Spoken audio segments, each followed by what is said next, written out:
Movie Sellers, Month of Horrors, Terrors Through Time. My name is Dan, and I am here to bring you my pick for the 1970s. We're kind of deep into this thing now, so if you're new here, here's the deal. Every day through the month of October, we're going to bring you another horror film. It's either going to be me, my good friend Jack, or my good friend Chris. And we're going to be bringing you films from the 1930s all the way up to the 2020s. So at this point, we're into the 1970s. So if you haven't listened, highly recommend you go back and check out our episodes on the 30s, 40s, 50s, and 60s. I had a really great time with those. I had a really great time making mine. Really enjoyed Chris's and Jack's, and have added a bunch of movies to my watch list based on what they watched and what they thought of them. Anyway, we're on to the 70s. Things are starting to heat up. Things are starting to get, into where I would consider like genuinely scary territory. In the 70s, we have things like Texas Chainsaw, and we have things like I Spit on Your Grave, Last House on the Left, some real, The Hills Have Eyes, right? Like some real nasty, more current horror, like the stuff that really like leaves you feeling uncomfortable. Now, I wanted to pick something. I've seen a lot of those films, really love those films, but I wanted to go a different direction because I wanted, I take these types of things as opportunities to check out stuff I wouldn't otherwise check out. So for this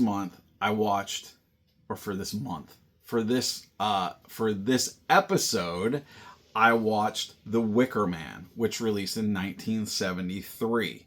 It was directed by Robin Hardy. Now, there's a lot of interesting things about The Wicker Man, and a lot of reasons I wanted to watch it. One is that, obviously, there was that terrible remake in the early 2000s starring Nicolas Cage. I haven't watched that yet, and I've been putting it off specifically because I wanted to watch the original first. And so now that I've watched it, I can watch the Nicolas Cage version and see if it's as, good, bad as people say it is. You know me, if you listen to the show at all, I'm a huge Nick Cage fan, so I'm really interested to watch that movie. The second is that we get Christopher Lee in this film in a very, very different type of role. It's actually really cool because this is what Christopher Lee claimed to be his best role he ever played. And that dude was in like over almost 300 movies. Now, I don't know if he said that like toward the end of his life, does he believe that this was better than, being in Lord of the Rings? I don't know. But before this, I did a Christopher Lee film. Back in the 50s, I did The Curse of Frankenstein, rather. Sorry. That was more like what I pictured for Christopher Lee, but I understand that he did Wicker Man specifically to get out of that kind of space. He thought horror needed to go in a different direction. He thought his acting needed to go in a different direction, and that's why he pivoted into a role like he played in The Wicker Man. Now, this film also starred Edward Woodward, who I didn't really know of before this, and wasn't in a bunch of films, but he did play the main character in The Equalizer show, which released in the 1980s. Now, if you're a fan of The Equalizer film series, starring Denzel Washington, or maybe the more recent show starring Queen Latifah, that's where it all originated from. So that's cool. And he plays a cop in this movie, so I can definitely picture him playing that role of The Equalizer. So I'll have to go back and check that out. I've never seen that show at all. Now, the other big reason I wanted to watch this is because I love folk horror. I love The Witch. I love Midsummer. I love all that stuff. Now, I wouldn't say that look, Jack, if you're listening, I'm not Jack Thorne, right? Folk horror is not like my jam. Like, it's not my primary space, but I really do enjoy those movies. So I wanted to watch an earlier folk horror movie to kind of see where this genre came from. Now, Jack has talked about folk horror in one of his earlier episodes, but in case you haven't listened to that, go back and listen. But also, folk horror is a certain subgenre of horror that's like generally, It's set in like rural locations that are pretty isolated, and you have a group of people who are, you know, religious, like strongly have strong faith in their religion or their cult or whatever, and that generally leads to some crazy violence. And there's always this sort of like juxtaposition of like the like morally uprightness of the religion and the evil that they're doing. So the Wicker Man is not like the first of this genre. It is certainly not the first folk horror movie, but if you watch this and you've ever seen Midsommar, you're gonna be like, holy shit, like, yes, totally aligned, totally in the same vein. This movie also takes place on May Day, so in the May Day poll and all that good stuff. Now, let's get into the plot real quick, and then, you know, I'll tell you what I thought of it. So this dude shows up at this little island. I think they're all Scottish. Shows up this little Scottish island. He says, hey, let me on the island. They say, no, it's private property. He says, look, I'm a cop. I'm looking for a little girl. And the movie is him trying to find this little girl and being like misled by the people in the community, the children, the school teacher, the you know, sort of constable of the island. That's the dude played by Christopher Lee, Lord Summerisle, right? They're all like playing these games with him and like being really indirect about what's happening. They say she's not there, she doesn't exist. Then he finds out, no, she died, and he finds her grave, but then he digs up her grave and there's a rabbit in it and not her. And then they're like, oh, that rabbit must have been who she turned into.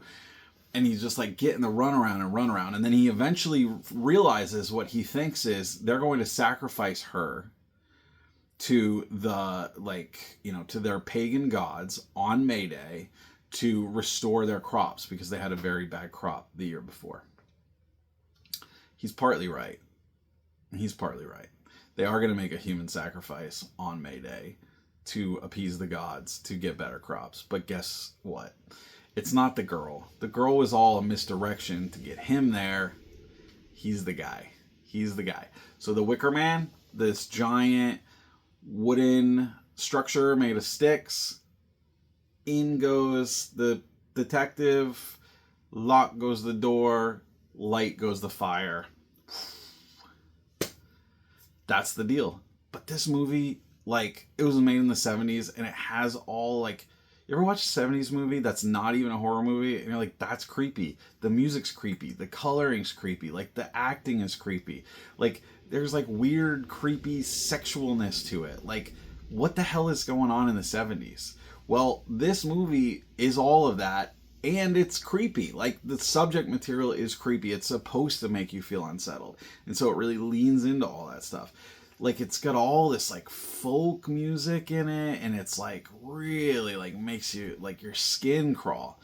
And the people in it are, like, you know, just, you're like, ugh, these people are nasty. And, like, you know, they're talking to kids about reproduction and all this stuff, and you're like with the police officer, you're like, what the hell are you guys doing? Like, you're like, this is bad. What you guys are doing is bad. Stop doing this stuff.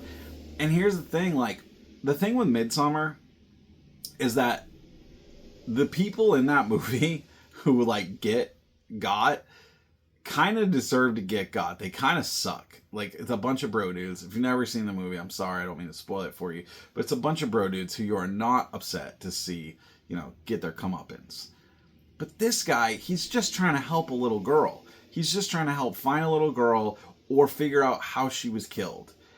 And so his punishment for that is, you know, becoming the sacrifice to their gods. Now, I am not a Christian, not in any way, shape, or form.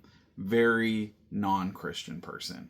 But his plea is, as he's dying, like, to his God, to his faith, to, you know, for him to be, you know, for God to not forsake him, to, like, bring him into his kingdom, all that stuff. Like, I thought that moment was so powerful because it was like his faith versus their faith.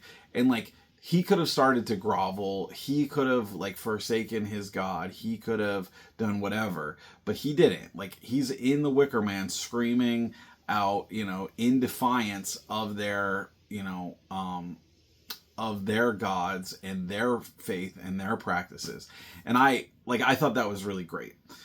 And I thought that was a great moment. I thought it was a great movie. I really, really did. It totally took me by surprise. I was like, how have I never seen this? How are people not talking more about this? Excellent performances by everyone. Excellent vibe. Like, the movie is creepy as shit. And like, it's every time you watch a 70s movie and you think this is unsettling, even when it's not meant to be, this is all of that, but it's meant to be unsettling. So it all fits really, really well. So, is it scary? I already answered that question. Yes, it's scary. It will make you feel very uncomfortable. It has this tone of tension that's building through the whole movie. And it doesn't do it with like in-your-face gore or violence or anything like that, but you just feel like bad shit's about to happen. And it ratchets up and up and up and up, and it just does such a great job of that. Is it a good Halloween movie?